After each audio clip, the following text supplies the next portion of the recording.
2247 local time, Central Gulf of Oman.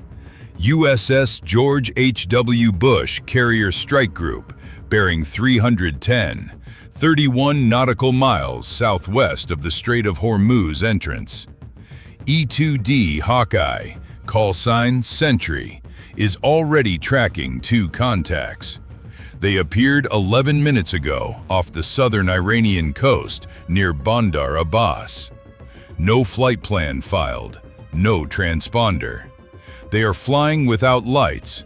Both tracks are maintaining 18,000 feet. Speed 420 knots. Heading 246 degrees. That heading points directly at the carrier. Sentry calls the contacts into the Combat Information Center aboard the Bush. The officer of the deck logs the time.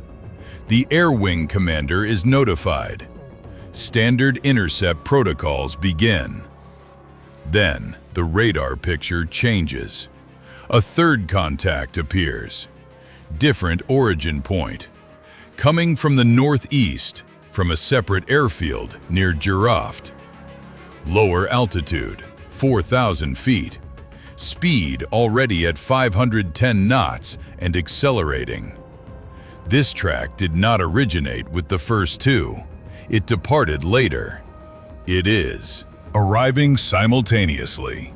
These 3 aircraft are not flying together. They are converging from separate vectors on a coordinated timeline toward a single point. That point is the Bush. Sentry initiates guard frequency broadcast. All aircraft, all frequencies. No response. Primary military UHF. Nothing. Secondary VHF. Nothing. Emergency channel 121.5. Silence. The 2 northern contacts accelerate. 460 knots. 490. They begin a shallow descent, dropping through 14,000 feet. Range to the carrier, 68 nautical miles. F/A-18F Super Hornets, call sign Reaper Flight, are already airborne. Reaper 1 and Reaper 2 have been vectored by Sentry. They are on an intercept heading, afterburners lit. Closing rate with the 2 northern contacts, over 900 knots combined. Reaper 1 attempts radio contact on all declared frequencies. The Iranian aircraft do not respond. They maintain course. They do not deviate. They do not acknowledge. This is not a navigation error. Navigation errors deviate when they see you coming. Range to carrier, 61 miles. The third contact, the low-altitude track from Giraft, is now identified by radar signature.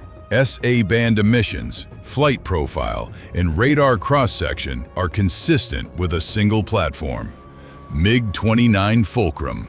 The 2 northern contacts are also producing MiG-29 signatures. All 3 are confirmed Iranian Air Force airframes. But the CIC watch officer notices something else on the radar display. 12 miles behind the 2 northern MiGs, a 4th contact has appeared. Much smaller return, slower, 280 knots, flying in the radar shadow of the leading fighters. It was hiding behind them. The 4th track is not an aircraft. Its radar profile matches an anti-ship cruise missile airframe, possibly an Iranian Nor, possibly already in active terminal seeker mode. The picture is now 4 threats, 3 aircraft and 1 inbound weapon. Separate vectors, simultaneous timeline. Sentry calls the update. The CIC goes to combat stations. Reaper 1 and 2 are within visual range of the 2 northern MiGs. The Fulcrums are in combat spread, 2 miles apart, noses pointed directly at the strike group. Reaper 1 issues a final radio challenge. Nothing comes back. The Iranian pilots have not spoken a single word since takeoff.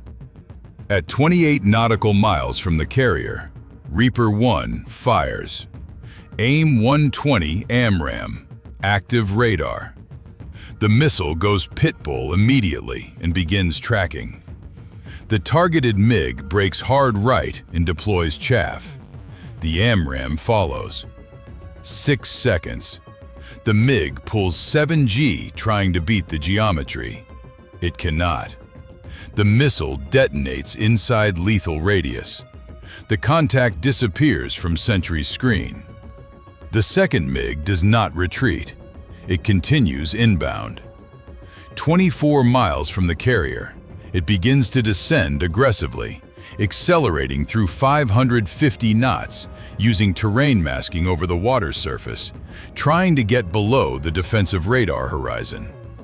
It drops to 800 feet, then 400, then 200.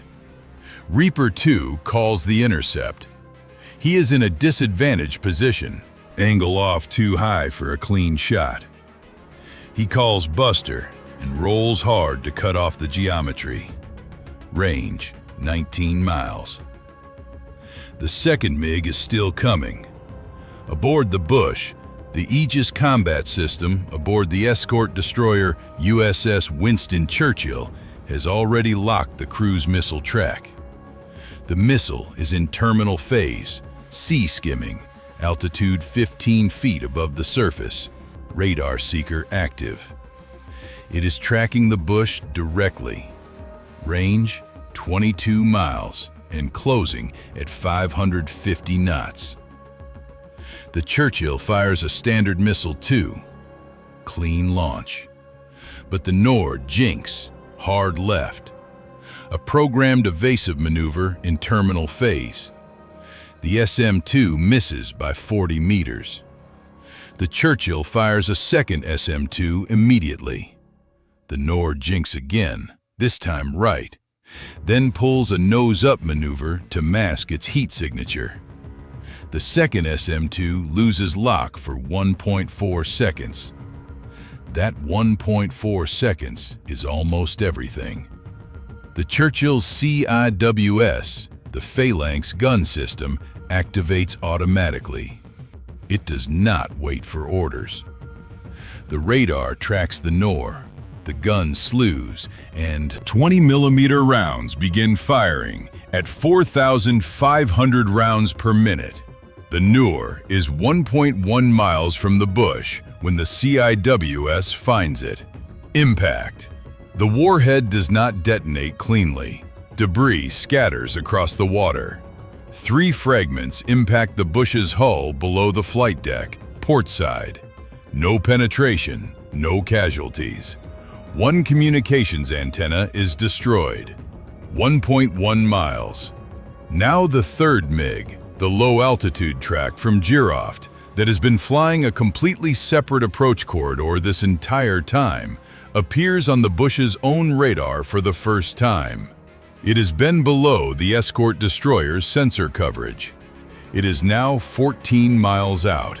Speed, 590 knots. Altitude, 150 feet. It is in a weapon delivery profile. Reaper 2 is still engaged with the second Northern MiG. He cannot divert. Reaper 3 and Reaper 4, the alert aircraft that launched when the picture went to 4 contacts, are 40 miles away on the wrong side of the formation. The Churchill and USS Bulkley both slew their fire control radars to the third MiG and begin tracking. SM-2 is ready. But at 14 miles and closing, the geometry is degrading by the second.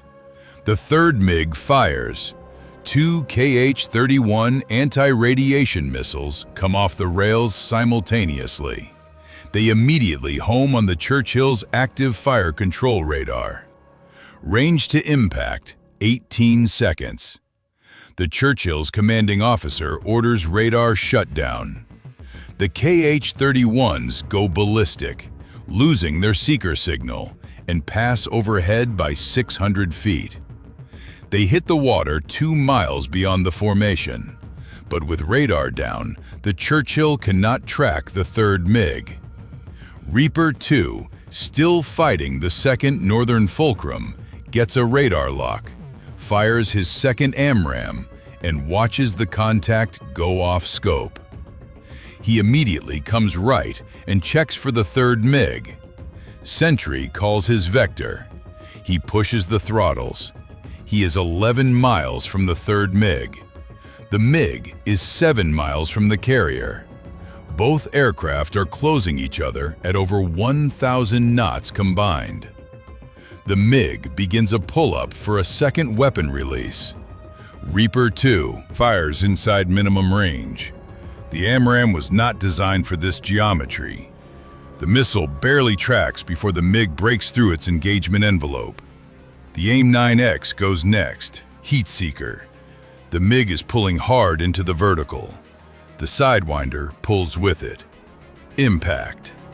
The MiG enters an uncontrolled roll and impacts the water at 570 knots. It does not come back up. Silence on the frequency for 4 seconds. Then Sentry calls. There is still a 5th contact. It has been airborne this entire engagement, flying a racetrack orbit 90 miles north at high altitude. It did not approach. It did not attack. It was watching. Its emission signature identifies it as an Iranian ISTAR aircraft. Intelligence, surveillance, targeting, and reconnaissance. It monitored every frequency, every radar mode, every engagement sequence, every reaction time.